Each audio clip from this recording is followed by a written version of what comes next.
breaking news.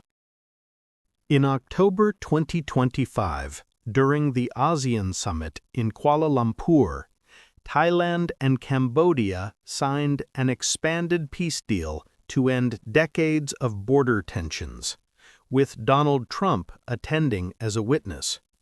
Where you can direct a voice, create realistic dialogue, and so much more. Edit these placeholders to get started. In July 2025, deadly border clashes erupted between Thailand and Cambodia. The 5-day conflict left dozens dead and displaced thousands of civilians. President Donald Trump, Prime Minister Anwar Ibrahim, Prime Minister Anutin Chanvirakul, Excellencies, ladies and gentlemen, today marks a historic moment, profound significance for Cambodia and Thailand, a day that reaffirms our shared conviction that peace is always possible when nations have the courage and wisdom to pursue it together. On behalf of the Cambodian peoples, I wish to express my deepest gratitude to President Donald J. Trump for his decisive leadership and steadfast commitment to supporting the lasting peace between Cambodia and Thailand, and for his tireless efforts to make it a reality. I also wish to convey my sincere appreciation to Prime Minister Anwar for his unwavering support and facilitation throughout this peace process until successful conclusions. I further extend my appreciations to my ASEAN colleagues, China, and other partners who have been supporting the ceasefire from the beginning. The principles that underpin this joint declaration are those that Cambodia holds dear. That no matter how difficult or complex our dispute may be, they must always be resolved through peaceful means in full conformity with existing treaties and international law. Cambodia reaffirms a strong commitment to fully and faithfully implementing these joint declarations and to continuing to work closely with Thailand and all our partners to ensure that this peace endures and brings tangible benefit to our peoples. We look forward to continued support and contribution of international communities and partners to fruitful realizations of the joint declarations. As we speak, I think our two commanders are discussing on the possibility of start of withdrawal, partial withdrawal of the first phase of our heavy weapons as an indication of our willingness to show that the execution of the joint declarations. At the same time, I strongly hope for the prompt release of our 18 soldiers on humanitarian grounds and as agreed in the joint declarations. Finally, recognizing your unwavering dedications and resolute effort to promote peace, and not only between Cambodia and Thailand, but also among other nations. And reflecting the gratitude of the Cambodian peoples, I have nominated President Donald J. Trump for the Nobel Peace Prize. And he, like I say, peace saves life. And this is the wish of our Cambodian people as appreciations for the President. So thank you very much, Mr. President. Thank you. Thank you, sir.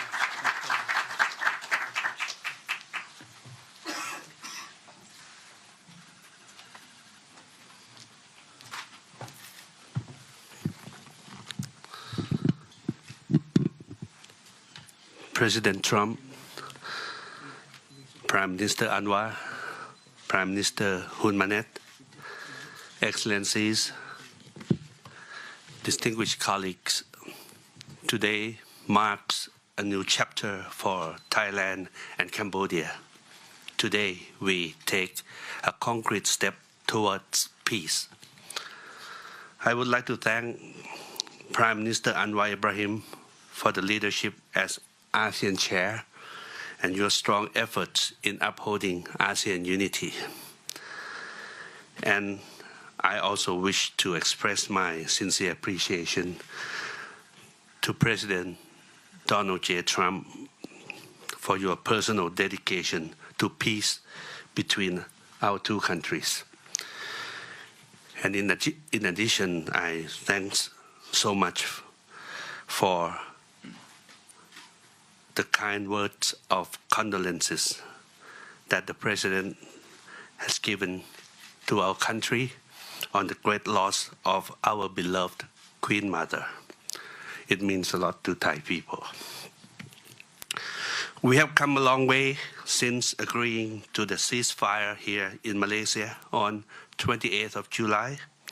The discussions since then have led to this important outcome, which is the signing of our joint declaration today. And I have to thank Prime Minister Hun Manet for his cooperation and support that led us to this moment. Thailand stands for peace. This declaration reflects our will to resolve differences peacefully in full respect of sovereignty and territorial integrity. This declaration, if fully implemented, will provide the building blocks for a lasting peace.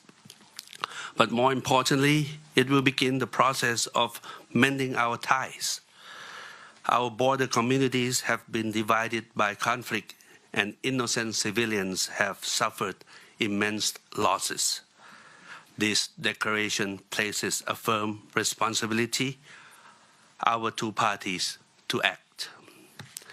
I believe we can achieve what seemed beyond reach a few months ago. To this end, I welcome the agreement that following the signing of this joint declaration today, both sides will begin implementing all the agreed points, in particular, promptly removing heavy weapons from the border areas to ensure the safety of our people, to build confidence and trust. And Thailand will also begin the process of releasing the 18 detained Cambodian soldiers. We have a responsibility to act in earnest and in good faith, and that will restore livelihoods and protect the well-being of our communities along our shared border. To achieve real change on the ground, what we agree on here must be implemented. Only then can we truly turn to a new page. Only then can we assure that our people's security and safety. Only then can we achieve real peace. This is what our people expect of us, and this is what they deserve. Peace with dignity. Going forward, I call on our friends to continue supporting this process so that the joint declaration is implemented fully and in good faith, rebuilding stability, trust, and renewed cooperation between Thailand and Cambodia and across our region. I am also pleased that today we announced the joint statement on the framework for a U.S.-Thailand agreement on reciprocal trade, which I hope will facilitate our negotiations on tariffs for conclusion by end of this year. We will also sign the MOU between our governments on cooperation on critical minerals, which will further promote resilient and sustainable supply chains for years to come. Thank you once again. Thank you from bottom of my heart. Thank you.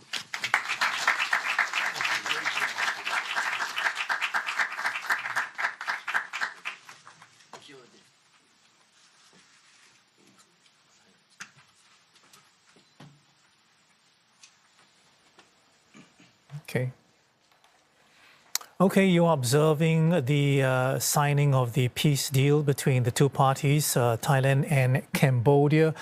All four here, you see before you, making comments, President Trump calling it a momentous day for Southeast Asia, saying he's honored to be involved and saying that this allows them, all countries involved, to forge a future and also for the region, pointing out that, the courage behavior of all the two leaders involved, particularly Hun Manet and Anutin, and the efforts of Anwar Ibrahim, the chair, as well as Malaysia's Prime Minister, to broker and arrange for these two parties to come together should be recognized and commended, pointing out that this is the 8th war that he stopped, and saying, that there's only one left, obviously talking about Ukraine.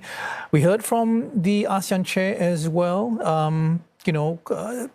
saying that breaking the rules are needed sometimes, and pointing out, jokingly, of course, that he served prison time and Donald Trump nearly did, and talking about how Donald Trump stayed focused on forging peace, and that is the reason that all parties are here this morning. Hun Manet talking about the principles that the country believes in, his country believes in, and that is no matter how complex, all disputes and conflicts should be resolved peacefully.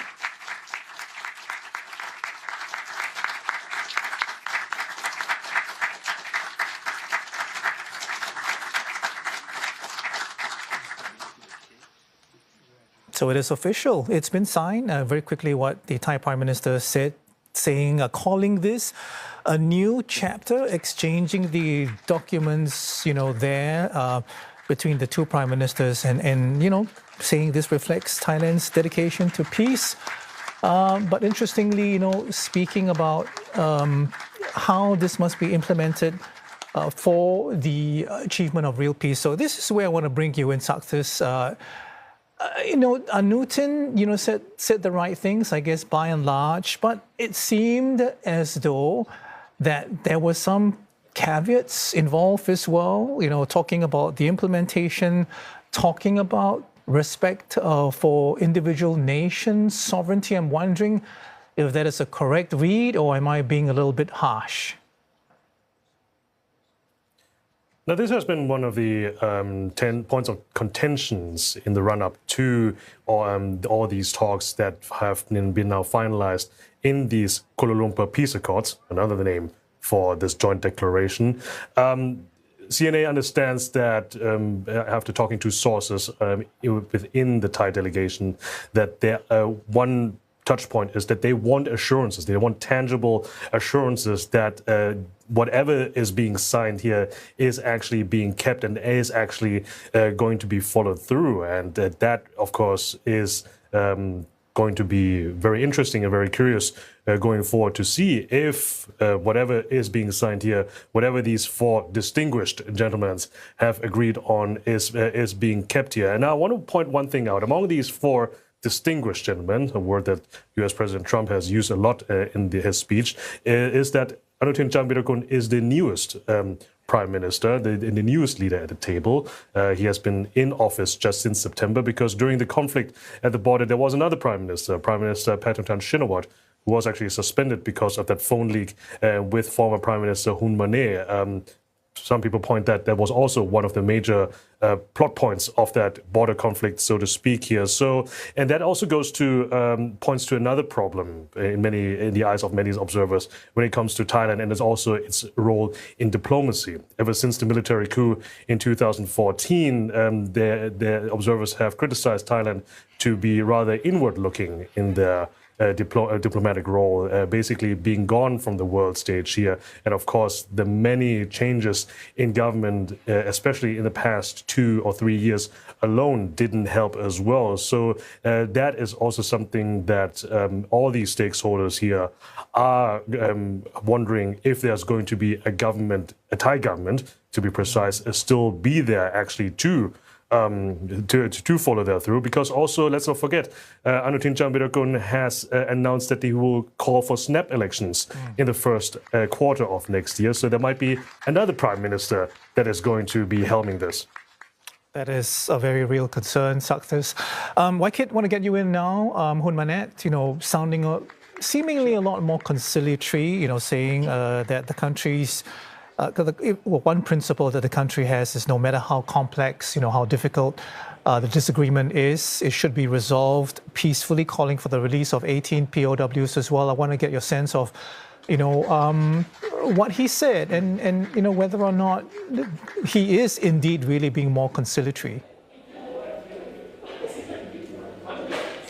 Well, I must first of all point out that listening to the speeches of these four men, when Prime Minister Hun Manet did speak, he, of course, acknowledged everyone in the room. He had first and foremost singled out Mr. Donald Trump, thanking him, followed by, let me just turn my page to look at my notes that I jotted earlier, followed by Mr. Anwar Ibrahim, and then thanking ASEAN colleagues.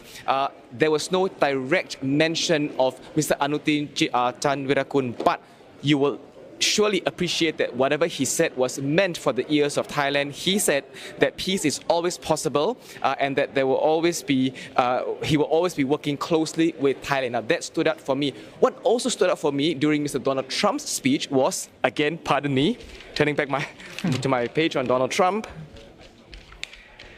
He had said that he had ended 8 wars, ending one every month, and in a way, his physical presence here sort of is like having his footprint and thumbprint in the region, and it anchors him, making him more invested in the region's safety and security.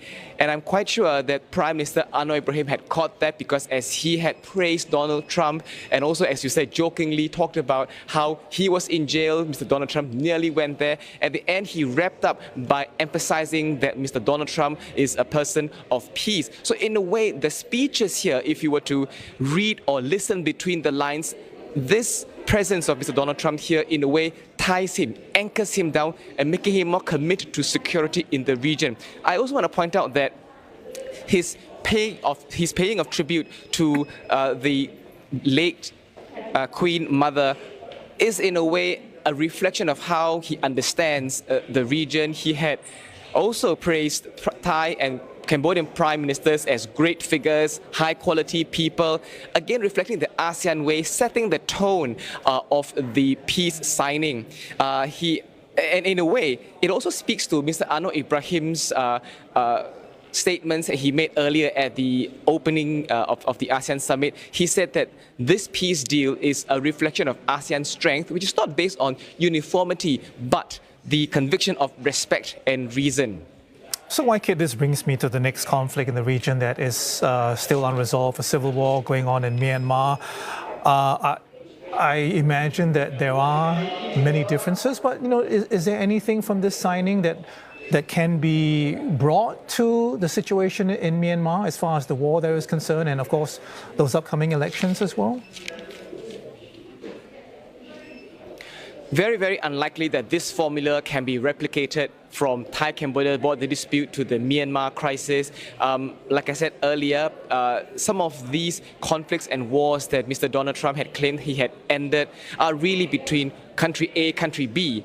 For Myanmar, it is seen as an internal crisis, a domestic crisis, and US position is very clear that even though it wants to do more to resolve the Myanmar crisis, it will work with ASEAN. ASEAN is the anchor state player here when it comes to resolving the crisis, whether it is with the contribution of EU or UN. ASEAN is the main driver to push Myanmar to do more. And that driver, one of the main elements, is the 5-point consensus, which emphasizes on ending hostilities and violence. But as we speak, there's still reports of violence happening in Myanmar, which makes people wonder whether or not the December 28 elections can actually safely take place. We know for a fact that not the whole of Myanmar will be holding elections, just some parts of it. But then again, there are questions of how legitimate those elections are. ASEAN chair has insisted that they cannot stop Myanmar from holding elections, but they have to be free, fair, and inclusive. Then the next few questions would really be, how do we measure those, and how do we ensure that the Myanmar army can roll out those free, fair, and inclusive elections? I was also speaking with the opposing National Unity Government's Foreign Minister Zin Ma Ao, and she said that every time she speaks with ASEAN, every time there's an engagement, she'll make sure that NUG's position is clear and brought across to the ASEAN counterparts that they should not legitimize the junta and that they should not recognize any of the results which they call sham elections. Okay, YK, thank you for that. Sakthith, final question for you. We know that this, if you like, peace agreement, the signing, was preceded by at least a week of talks, frantic talks between the two sides, and you were alluding to this a little bit earlier, but I'm wondering how well received will this agreement be in Thailand, notwithstanding the fact that you already mentioned the fact that there might be a new Thai government in place, but I'm wondering, what the actual powers in Thailand and how would they be reacting to this agreement?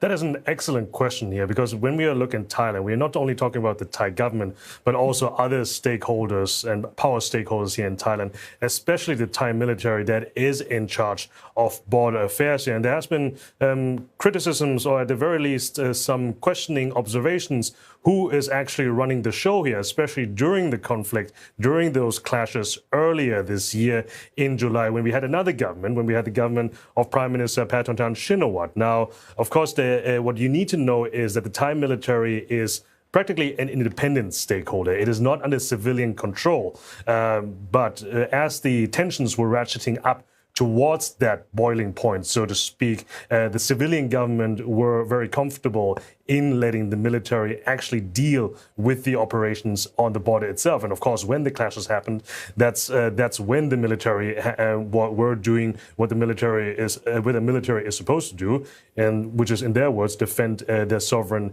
territory and defend the sovereignty of Thailand here. And there has been not only a change in government, there's also a change in senior military officers, as we always have. These gentlemen have hit their retirement age, and then they of course have to go. New ones coming in, they still have to get settled. But still, that goes back to the question about continuity that we have, that I've earlier brought up here. Of course, we are seeing quite I don't want to say a dual track, but there is definitely the appearance of that the civilians and the diplomats are doing one thing, the military are doing another thing, even though the military have been involved in talks with their Cambodian counterparts that were setting the basis of this peace accords that we are seeing here as well. And overall, of course, then there's the question about whether or not these accords will be met and will be followed through, and especially considering that, as we have earlier said, Thailand wants to keep this conflict as a bilateral matter and do not want other countries to be involved, even though the reality on the ground is that they are already, for example, the ASEAN defense attaches already looking at it. So, it's one thing that they are declaring something, but it's also, of course, another thing that the reality and the pragmatism of the Thai officials that they are basically seeing on the ground here, that they are but at the end of the day is that it is in Thailand's interest, both the military and Thailand, to have what Anutin Charnvirakul, the Prime Minister, calls the building blocks for lasting peace. All right, the moving parts though seem like many. Success and Waikit, I thank you both very much. CNA's Dong Waikit in Kuala Lumpur, and Success Soyosombat is talking to us from Bangkok in Thailand.